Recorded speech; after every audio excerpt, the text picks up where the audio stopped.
Allez, Madame Mathurine, j'ai bien du chagrin. Je m'en doute, mon pauvre enfant. Non, je ne m'y serais jamais attendu de la part de mademoiselle votre fille. Après la promesse qu'elle m'avait faite de m'aimer toujours, après la permission que vous lui en avez donnée, comment est-il possible qu'une fille élevée par vous, qu'une fille qui est votre fille, soit une perfide et une changeuse? Es-tu bien sûr que Lucette ne t'aime plus? Oh, il y a longtemps que je fais tout ce que je peux pour ne pas le voir, mais cela me crève les yeux et le cœur. On dit que l'amour ne peut pas se cacher, et croyez que quand on sait en avoir, cela se cache encore bien moins. Je serais aussi fâchée que toi du changement de ma fille. Ton mariage avec elle était arrangé depuis si longtemps. Lorsque ton père vint s'établir dans le pays de Caux, je fus la première à l'accueillir, à l'aider, à lui donner des secours pour faire valoir sa ferme. Je suis devenue veuve presque en même temps que ta mère. J'aimais déjà beaucoup ta mère. On s'aime bien mieux quand on a pleuré ensemble. Tu es son fils unique, je n'ai d'enfant que Lucette. Ton caractère franc, ton bon cœur m'ont toujours plu. J'ai vu qu'il plaisait à ma fille. Âge, fortune, inclination, tout se répondait entre vous deux. Tout semblait assurer votre bonheur et celui de vos mères. Car tu sais bien que les mères ne sont heureuses que quand les enfants sont contents. Juge du chagrin que j'aurais de renoncer à de si douces espérances. Eh bien, je suis fâché de vous dire que vous ne risquez rien d'avoir du chagrin. Peut-être t'affliges-tu son sujet. Les amoureux et les enfants pleurent souvent à propos de rien. Tu es bien amoureux, mais tu es bien un peu enfant. Je suis oublié de votre fille, et voilà ce qu'il y a de pire. Depuis que ce monsieur Duval, le neveu de notre bailli, est arrivé de Paris, avec son catogan, son petit gilet à fleurs, sa petite badine et son air d'importance et d'impertinence, votre fille n'est plus la même. Elle est toujours avec monsieur Duval. Elle apprend toutes les chansons qu'il dit, elle rit de tous les contes qu'il fait. Dimanche dernier, ils ont dansé toute la journée ensemble. Moi, je pleurais derrière le joueur de violon, et il s'en est même pas aperçu. Le soir, on a joué à Colin Maillard. C'était moi qui étais le Colin Maillard. Ben, je l'ai resté toute la soirée. Parce que vous sentez bien qu'on n'a plus ni bras ni jambes quand on est sûr de n'être plus aimé. J'entendais fort bien que mademoiselle Lucette et monsieur Duval se moquaient et riaient ensemble de moi. Et quand je l'ai voulu reprocher à mademoiselle Lucette, pour toute justification, elle me dit que j'avais triché parce que j'y avais vu clair. Non, c'est-il clair, Mme Mathurine? Tout cela peut être un enfantillage que tu auras pris trop au sérieux. Écoute, au lieu de gronder Lucette, tu ferais bien mieux de faire semblant de ne t'apercevoir de rien et redoubler d'efforts pour être aimable. Mais mon Dieu, Madame Mathurine, je ne la gronde jamais. Je pleure quelquefois parce que je ne peux pas empêcher les larmes de venir, mais sitôt que mademoiselle Lucette me regarde, je me mets tout de suite à rire. De peur que ça l'impatiente. Quant à être aimable, dame, je fais ce que je peux, Madame Mathurine. Je mets tous les jours mon habit des dimanches. Vous le voyez bien. Ma mère m'a donné tous ses joyaux. Je ne les tiens pas dans mon coffre. Je les porte sur moi. Je me fais le plus brave que je peux. Mais je n'ai point de catogan comme monsieur Duval. Je ne sais point siffler tous les petits airs qu'il siffle. Il a appris à Paris je ne sais combien de chansons qu'il compose ensuite dans le moment pour mademoiselle Lucette. J'en sais pas, moi. J'ai essayé d'en composer une. J'ai passé toute ma journée d'hier et je n'ai pu trouver autre chose sinon que j'aime Lucette plus que ma vie. Et quand j'ai dit cela une fois, bonsoir, et j'ai tout dit ce que je savais. Tu m'affliges beaucoup, mon enfant. Car ce petit Duval ne convient point du tout à ma fille. Ça non, assurément. C'est un assez mauvais sujet. Ça, je vous en réponds. Que son séjour à Paris n'a fait que gâter encore. Ça, je le sais de très bonne part. Oui, il est d'une jolie figure. Ma foi, comme cela, je ne le trouve pas joli, moi. Il a de l'esprit. Tout le monde le dit, mais savoir si c'est vrai. Toutes les jeunes filles du village courent après lui. Mais quel cours? Je ne m'y oppose pas, pourvu que Lucette se tienne tranquille. Duval n'est pas riche. Ça n'a rien que son catogan. Ma voisine, qu'il connaît bien, m'a dit qu'il était fort intéressé. Et que la dot de ma fille lui plaisait pour le moins autant que son visage. Tous ces drôles qui aiment l'argent n'ont point de goût.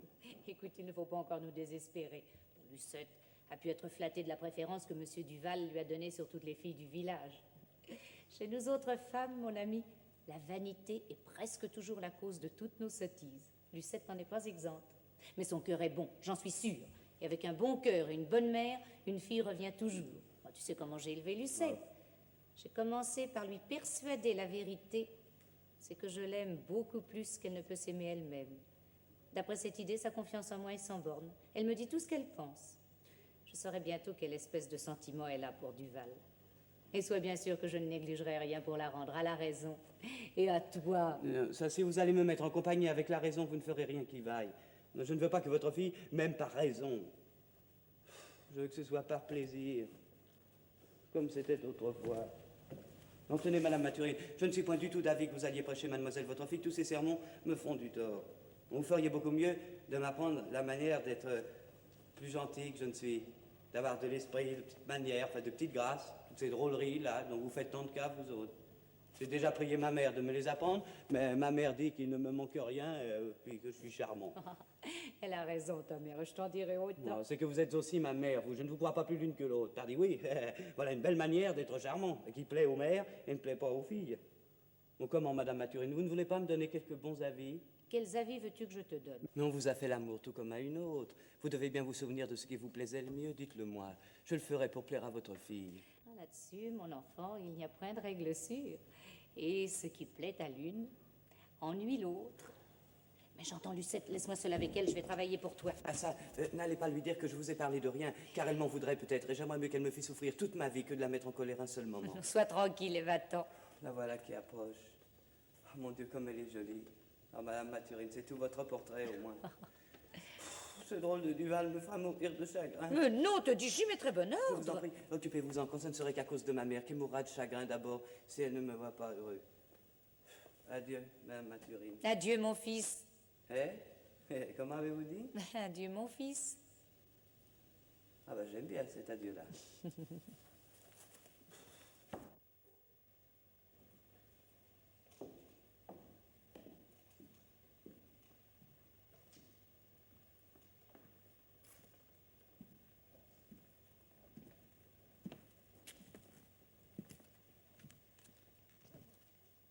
Bonjour, ma mère. Harlequin n'était-il pas avec vous? Oui, ma fille. Il vous a peut-être fait des plaintes de moi? Non, non, il ne m'en a fait que de lui-même. Il a peur de t'avoir déplu. Oh, il ne sait ce qu'il dit. Je l'ai rassuré. Tu l'aimes toujours, n'est-il pas vrai? Depuis quelque temps, il est bien moins aimable. Bon, tu ne me l'as pas encore dit, toi qui me dis tout. Oh, c'est que cela serait bien long à vous raconter. Nous avons le temps. Mais tenez, ma mère, c'est qu'il ne faut pas croire que Monsieur Harlequin soit sans défaut, au moins. Depuis quelques jours, je lui en ai découvert beaucoup. Eh bien, dis-les-moi donc, je t'en prie. Il a le cœur excellent, c'est vrai. C'est le plus honnête garçon du monde, c'est encore vrai. Il aime sa mère de toute son âme, il vous aime de même, il se jetterait au feu pour moi, mais je conviens de tout cela. Parce que je suis juste, moi. Mais... Eh bien, ses défauts. Ses défauts, c'est que... Je crois bien que je ne l'aime plus. Celui-là est le pire.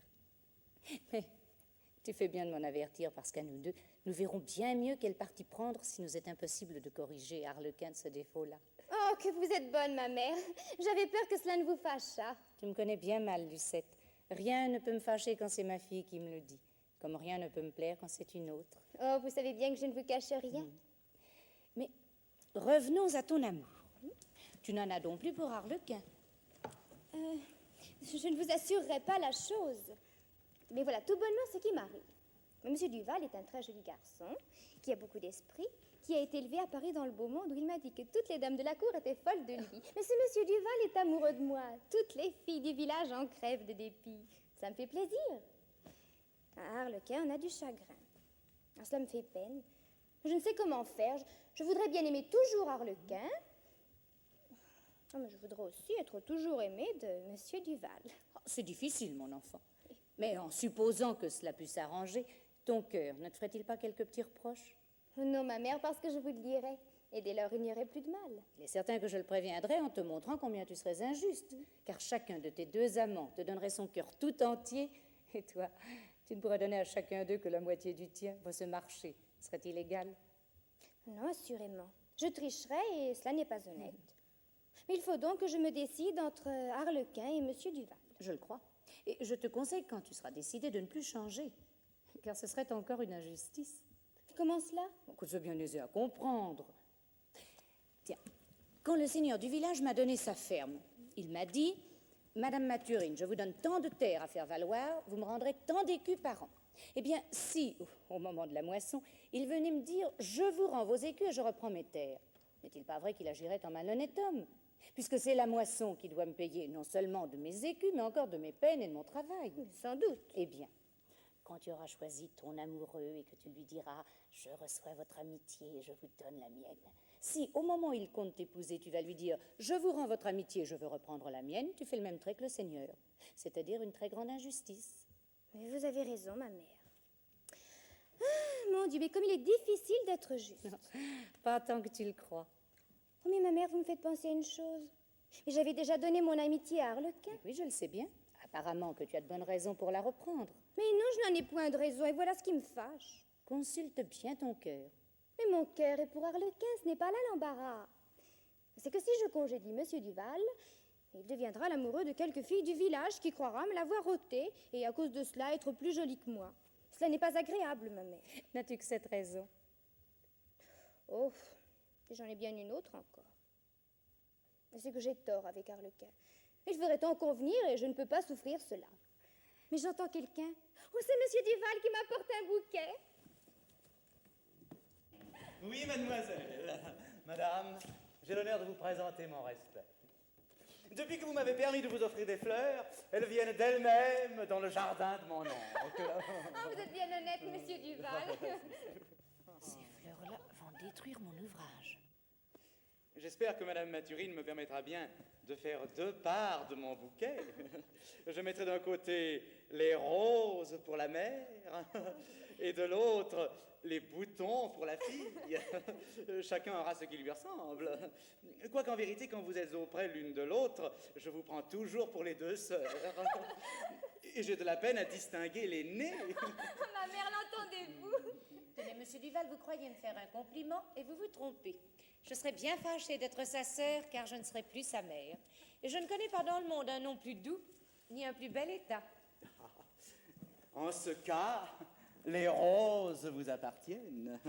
En approchant de vous ces fleurs, vous allez ternir leur couleur, bien moins brillante que les vôtres. Ces tendres boutons s'ouvriront quand sur votre sein ils seront accompagnés de quelques autres. Eh bien, ma mère, a-t-il de l'esprit? À propos, Madame Mathurine, mon oncle m'a chargé de vous dire qu'il avait trouvé dans de vieux papiers un titre par lequel vous avez des droits certains sur les biens d'un nommé Arlequin, un paysan de ce village, une espèce d'imbécile à ce qu'on dit. Mon oncle vous offre de commencer le procès et vous répond de le gagner. Monsieur votre oncle a bien de la bonté. Cela vaut la peine d'y penser. Vous ne savez pas ce qui m'est arrivé ce matin? Non? J'ai reçu une lettre fort tendre de la fille de ce gros paysan. Comment l'appelez-vous donc? Qui a l'honneur de vous appartenir? Ok, mon oncle Thomas. Et justement, sa fille, qui n'est pas trop mal à la vérité, m'écrit qu'elle m'adore, que mon amour pour vous la fait mourir de chagrin, qu'elle est fille unique et fort riche, et qu'elle s'estimera la plus heureuse des femmes si je veux bien... Mon oncle m'a recommandé de vous dire, au sujet de ce titre, que son frère, procureur à Paris, vous servira de tout son cœur. Et c'est un homme sur lequel on peut compter, un homme du plus grand mérite. Il a ruiné plus de 20 familles, avec bien moins de moyens que ce titre-là n'en fournit. Je le crois. Je vous conseille de vous en occuper. J'ai répondu que mon cœur était pris, que je la plaignais de toute mon âme, mais qu'enfin j'avais déjà l'habitude de vous faire des sacrifices, puisque vous seul m'empêchiez de retourner à Paris, où 5 ou 6 femmes de la première volée sont malades de mon absence. Que faudra-t-il dire à mon oncle? Vous le remercierez de ma part et vous lui direz qu'avant toute chose, je serais bien aise de voir le titre dont il s'agit. Si vous voulez me l'apporter tantôt, nous en raisonnerons ensemble. Écoutez, c'est aujourd'hui dimanche, tout le monde est déjà assemblé sur la place pour danser, je vais y mener mademoiselle Lucette, et de là je cours chercher le titre que je vous ramène dans l'instant. Oh, mais vous reviendrez danser après. N'en doutez pas, mademoiselle, il faut que les affaires marchent avant les plaisirs, mais on peut tout arranger en s'y prenant bien. Je vais vous attendre ici. Voilà. Oh, comme il est raisonnable pour son âge et comme il est poli. Eh bien, venez-vous sur la place. Je suis sûr que tout le monde vous désire. Oh, comme il est aimable, ma mère me vous l'a décidé. Et vous n'avez qu'à dire à l'autre de prendre son parti.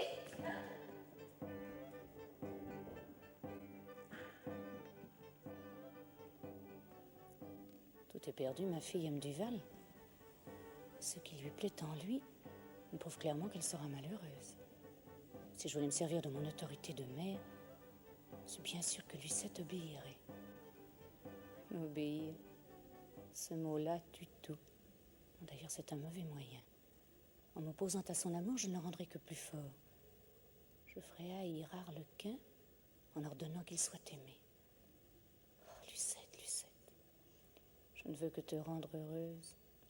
Et pour y parvenir, il faut que je ruse avec toi. Hélas, que nous payons cher le bonheur d'avoir des enfants. À peine sont-ils nés que 1000 maux les menacent. Ils n'en souffrent que lorsque ces maux sont venus. Et leur mère en souffre même avant qu'ils viennent. Dans la jeunesse, des dangers plus grands, passionnés pour tout ce qui peut leur nuire, travaillant avec ardeur à devenir malheureux, ne se souvenant de leur mère que quand ils ont à l'affliger.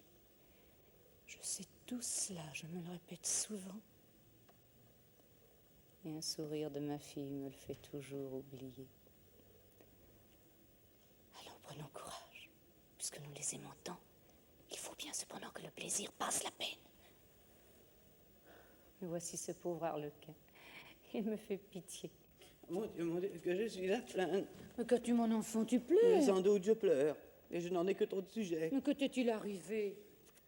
Vous savez bien, ce Sansonnet que j'élevais depuis plus d'1 an et qui disait si bien j'aime Lucette, j'aime Lucette.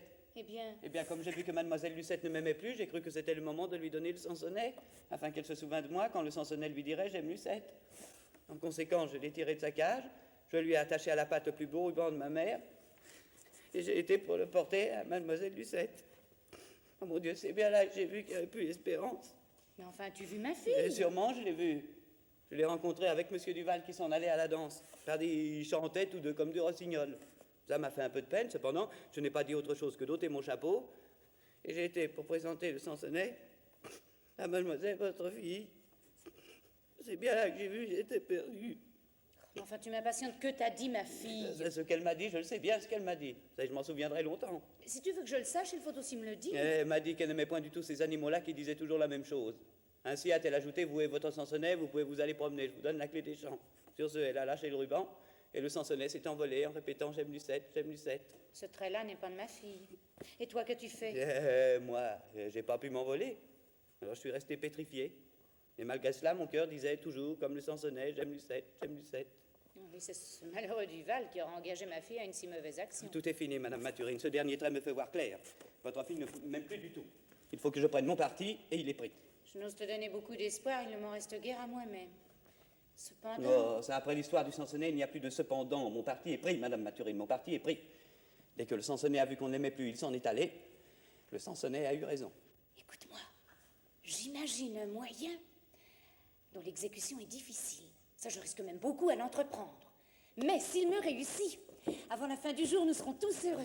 Vous avez accepté moi, hein? Mais le serions-nous sans toi, Nigo? N'est-ce pas Duval qui vient là-bas? Mais mon Dieu, oui. Oh, cette figure-là me poursuit toujours. Laisse-nous seuls.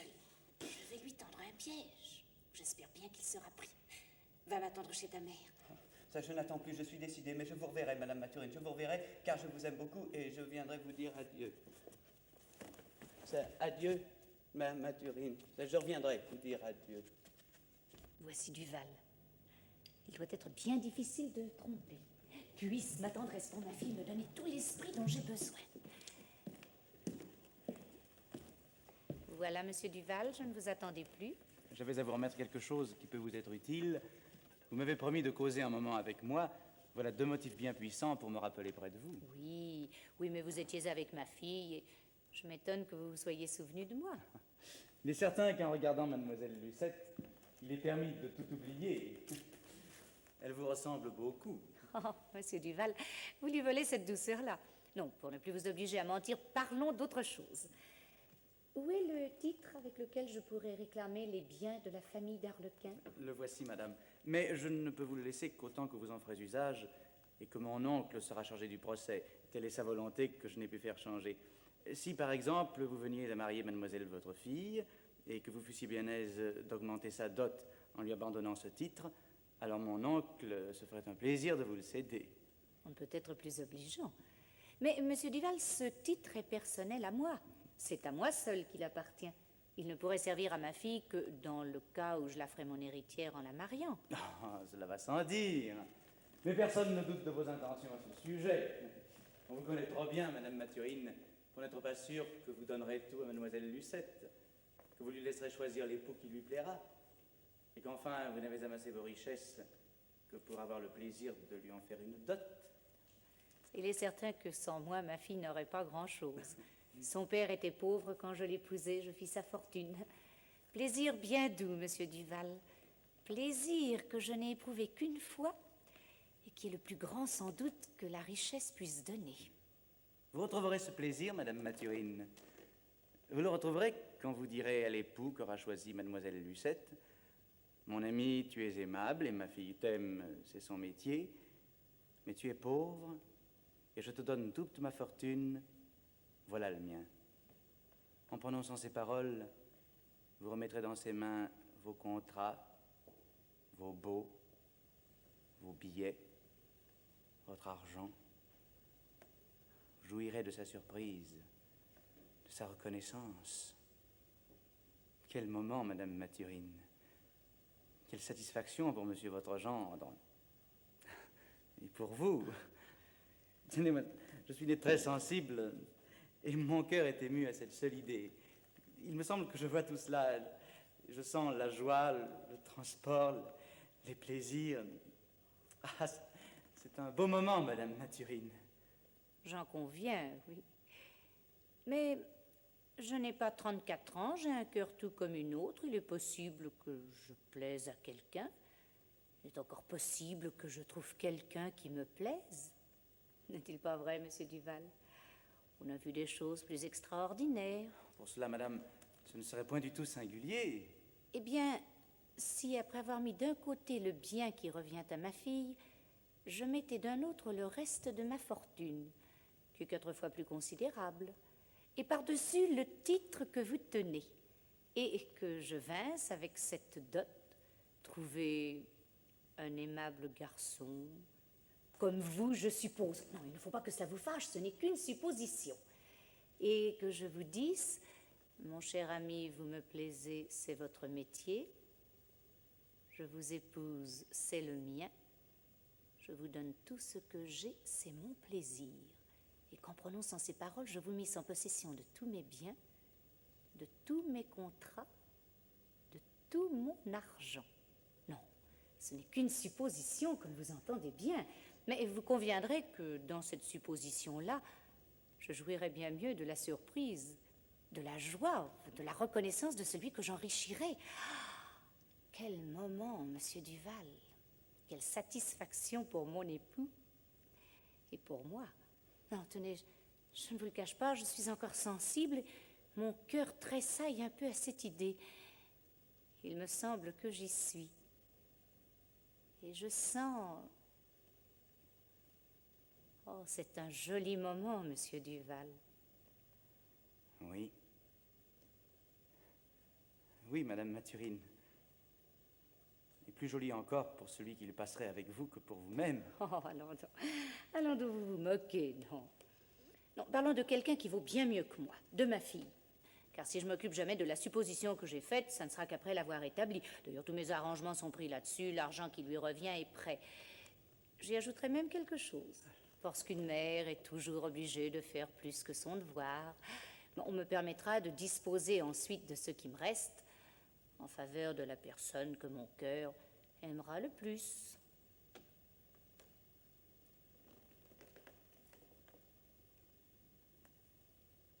Vous raisonnez si bien, madame Mathurine, que chacune de vos paroles pénètre jusqu'à mon âme. Mais votre grand malheur, Celui dont je ne puis me consoler, c'est que vous êtes trop riche. Comment voulez-vous qu'un amant un peu délicat ose faire sa cour? Vous comprenez bien que je n'irai pas raconter ainsi toutes mes affaires à un homme qui pourrait m'aimer. Non, non, je vous ai tout dit à vous, parce qu'on ne peut se flatter de rien avec un homme aussi couru, avec l'amant fidèle de mademoiselle Lucette.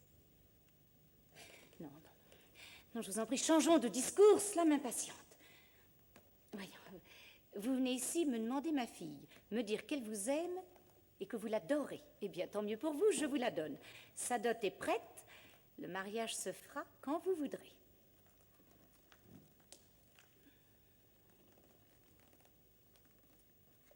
Mais, Madame Mathurine, qui vous dit un mot de tout cela?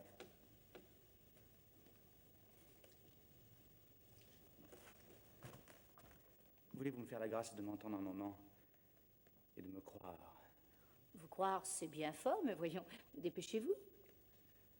Il y a 3 mois que je suis dans ce village, que je pourrais être à Paris où je jouis sans vanité d'une existence fort agréable. Il faut donc qu'un puissant motif m'ait retenu jusqu'ici. Et ce motif, que peut-il être, sinon l'amour? Je le sais, monsieur, je le sais, ce n'est pas la peine de me le répéter. Non, vous ne le savez pas. Je n'ai jamais osé vous le dire, mais daignez aujourd'hui l'apprendre, puisque vous n'avez pas voulu le deviner. En arrivant dans ce village, je vis une veuve de 30 ans à peu près, plus jolie, plus fraîche que toutes les filles de 15 ans. Un visage rond, un air troussé, des yeux vifs et spirituels, 32 dents bien blanches et bien rangées, l'air de la franchise et de la gaieté, avec tous ses charmes, un caractère d'or, bon, vrai, sensible, passionné pour faire le bien. Vous jugez que cet être-là me tourne à la tête.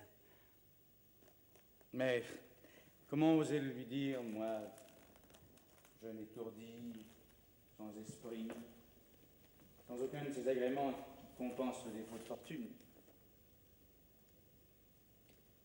Je résolus donc de ne jamais parler à cette veuve de l'amour qu'elle m'avait inspiré.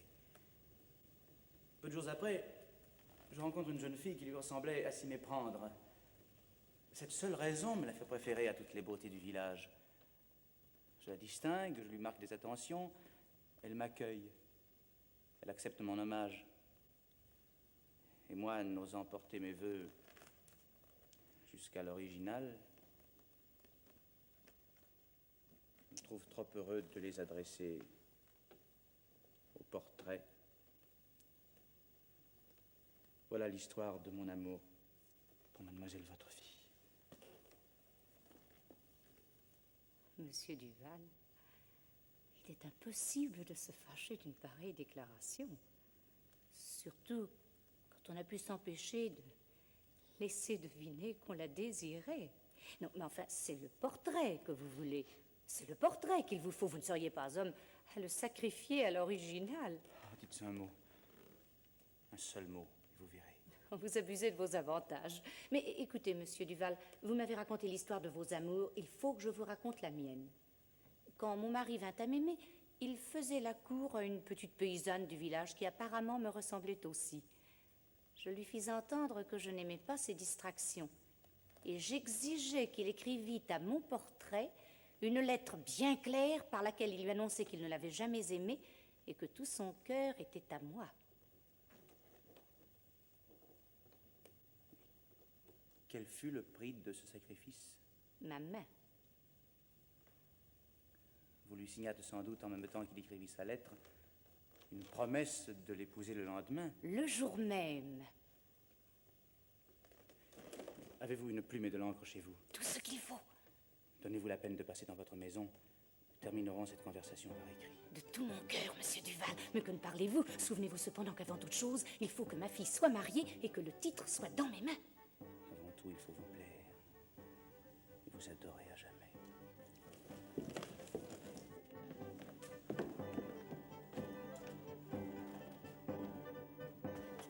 Duval est avec ma mère. Sans doute il lui demande ma main. Oh, je ne sais si j'en serais bien aise. Duval est aimable, mais son cœur ne vaut pas son esprit. Il a trop ri quand j'ai lâché le sansonnet d'Arlequin. Ah oh, ce que j'ai fait là n'était pas bien. Je vois encore ce pauvre malheureux interdit, les larmes aux yeux, me regardant sans se plaindre.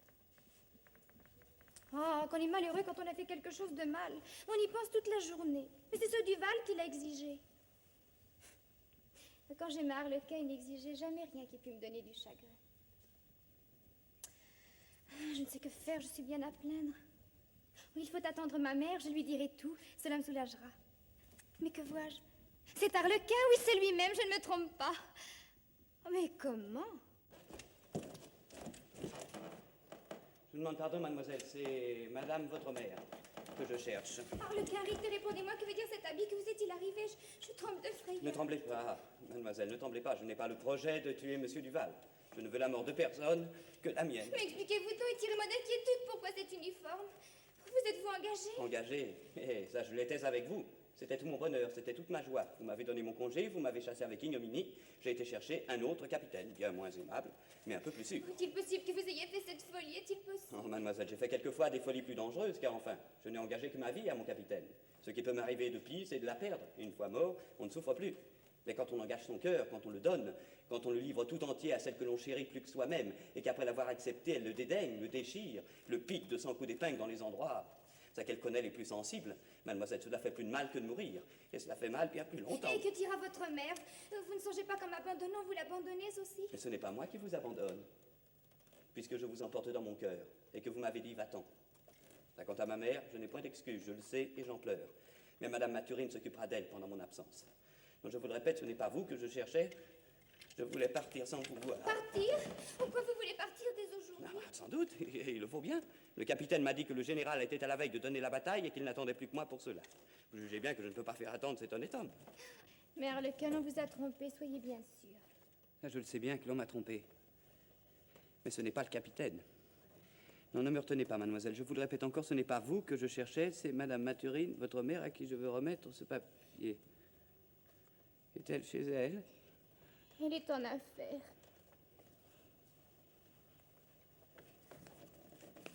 Pourquoi vous me quittez donc? Je tâche de m'en aller. Mais je ne vous quitte pas. Arlequin, Eh bien, je suis malheureuse. je n'aurais jamais cru que c'eût été à moi de vous consoler aujourd'hui. N'en parlons plus puisque votre parti est pris. Dites-moi seulement ce que c'est que ce papier que vous voulez donner à ma mère. Ce n'est rien, mademoiselle, ce n'est rien. Oh, comment je ne peux pas le voir? Vous le verrez quelques jours, mais ce n'est pas mon intention que vous le voyiez aujourd'hui. Oh, je vous en prie. Laissez-moi lire.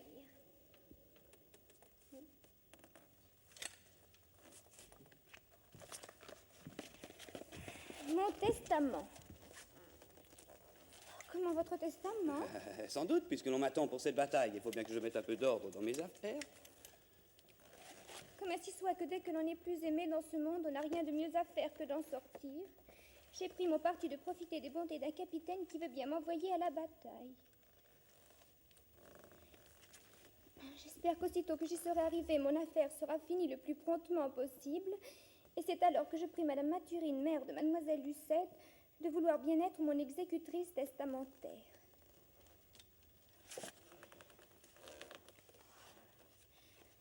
D'abord, je demande pardon à ma mère de m'être fait tuer sans sa permission. Et comme c'est le premier chagrin que je lui ai donné, j'espère qu'elle me le pardonnera pour cette fois. Assurant bien du fond de mon âme que jamais il ne m'arrivera plus rien de faire qui lui déplaise et que je ne regrette de ce monde que le bonheur et le plaisir de l'aimer.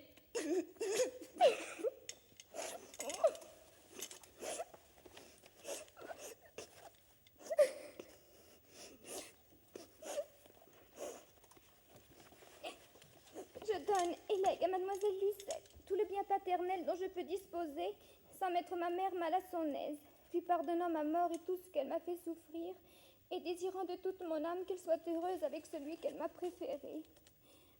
Je mets pourtant la condition à cela que le premier garçon de mademoiselle Lucette sera nommé Arlequin.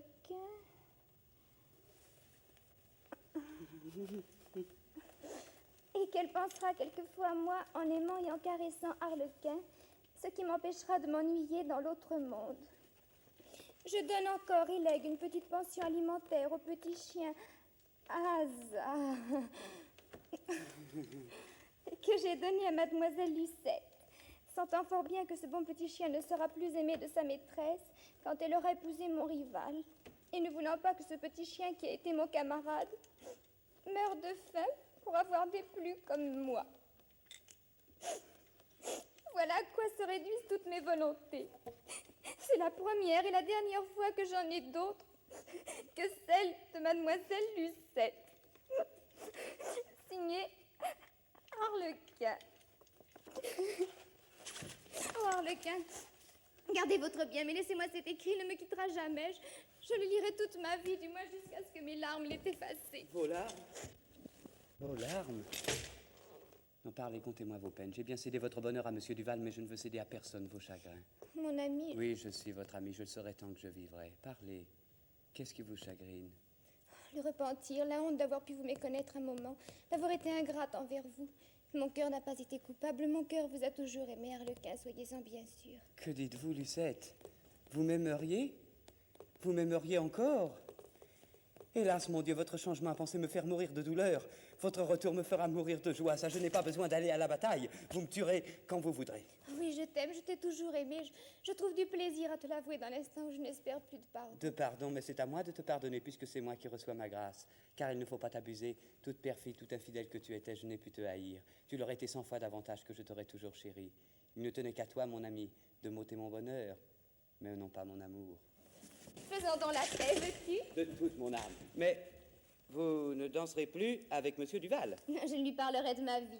Mais tu n'iras pas à la guerre. Ah, dame, ça c'est difficile à arranger, à cause de ce général qui m'attend. Mais écoute, je lui écrirai qu'il donne toujours la bataille, parce que je me suis arrangé, que j'ai eu des affaires avec toi, et s'il lui fallait absolument quelqu'un, nous pourrions lui envoyer... Monsieur Duval. Ma mère arrangera tout cela avec le capitaine, qui est un bonhomme. Et le Sansonnet? Il est revenu à la maison. Ce drôle-là s'est douté que nous nous raccommoderions. Oh, puisque tu me pardonnes, je suis heureuse. Je te promets bien que Monsieur Duval ne te donnera plus de chagrin. Je vais lui déclarer devant toi. Mademoiselle. Mademoiselle. Voici un billet que Monsieur Duval m'a chargé de vous remettre. Je n'en ai que faire, vous pouvez le lui reporter. Oh, je m'en garderai bien, Monsieur Duval me gronderait. Il m'a dit de vous le donner. Le voilà. Ah, il faut que je m'accoutume à obéir à Monsieur Duval, à présent qu'il va être le gendre de Madame Mathurine. Que parles-tu? De gendre de Madame Mathurine? Je dis ce qui est vrai, que Monsieur Duval va épouser Mademoiselle Lucette. Duval va épouser Lucette? Qui t'a dit cela? Je le sais bien peut-être, puisque j'ai ordre d'aller chercher Monsieur le Tabellion pour le contrat de mariage, et d'amener en même temps les ménétriers. Comment? Vous me promettez de ne plus danser avec Monsieur Duval et vous allez vous marier avec lui? Mon ami, je te réponds, je te jure que je l'ignore, que ma mère ne m'en a pas parlé, et que rien au monde ne pourra m'y faire consentir. Je vous crois, Lucette, je vous croirai tant que je vivrai. C'est pourquoi ce serait bien mal à vous de me tromper. Mais lisez votre lettre, que je ne vous gêne pas. Non, c'est à toi de la lire, c'est à toi d'en faire ce que tu voudras. Mais point du tout, elle n'est point pour moi. Allons, voyons, puisque vous le voulez.